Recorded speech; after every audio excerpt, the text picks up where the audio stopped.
A special thank you to each of our subscribers who make this channel possible. Here's today's story.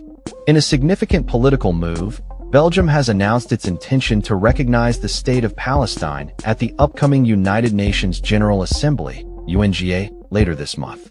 This announcement was made by Belgian Foreign Minister Maxime Prevot, who also revealed that Belgium will impose 12 firm sanctions on Israel in response to the ongoing humanitarian crisis in Palestine, particularly in Gaza. Prevot, who serves as the Deputy Prime Minister, shared this pivotal news on the social media platform X early Tuesday, stating, "Palestine will be recognized by Belgium at the UN session, and firm sanctions will be imposed against the Israeli government." The sanctions outlined by Prevot include a ban on the import of products from illegal Israeli settlements in the occupied West Bank, as well as a review of public procurement policies involving Israeli companies.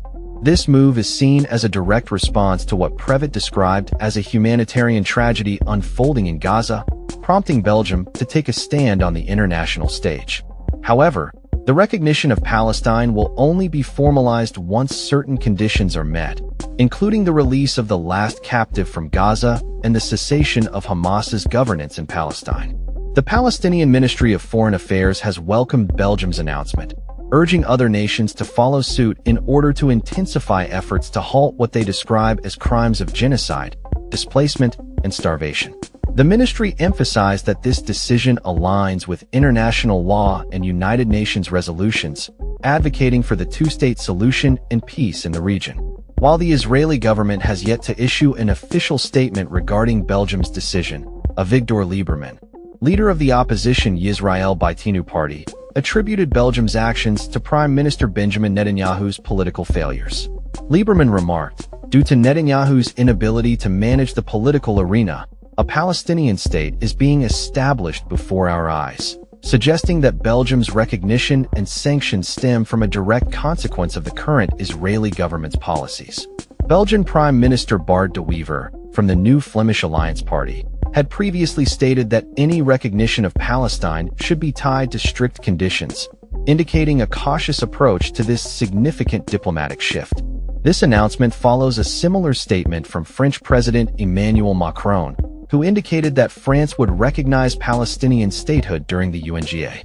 As momentum builds across Europe for the recognition of Palestine, Al Jazeera's Hashim Ehelbera reported from Brussels that each European country recognizing Palestine would acknowledge the sovereignty of an independent Palestinian state with borders that existed prior to 1967, which includes the West Bank, Gaza, and East Jerusalem. This growing recognition among European nations is expected to exert pressure on countries like Luxembourg and Italy to follow suit. During the UNGA on September 22nd, France and Saudi Arabia are set to co-host a meeting focused on Palestinian recognition. Other countries such as Australia, Canada, and the United Kingdom have also expressed intentions to recognize Palestine this month, albeit with certain conditions attached. A contentious issue surrounding the declaration put forth by France and Saudi Arabia is the expectation that Hamas should be dismantled once the conflict in Gaza concludes. This requirement has raised concerns among various Arab nations, complicating the consensus needed for a unified approach to Palestinian statehood. As of April this year, approximately 147 countries, representing 75% of UN member states, had already recognized Palestinian statehood.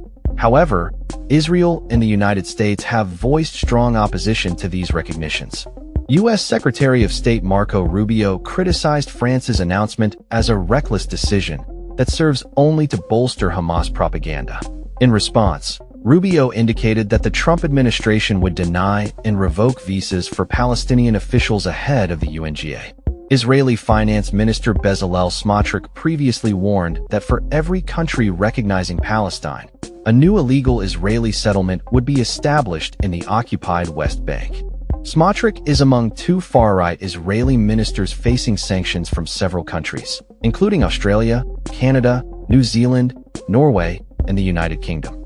Francesca Albanese, the UN Special Rapporteur on Human Rights in the occupied Palestinian territory, has called on nations to take decisive measures to end Israel's military actions in Gaza, including the imposition of sanctions and an arms embargo against Israel. The 12 sanctions announced by Prevot are comprehensive and primarily target the illegal Israeli settlements in the West Bank.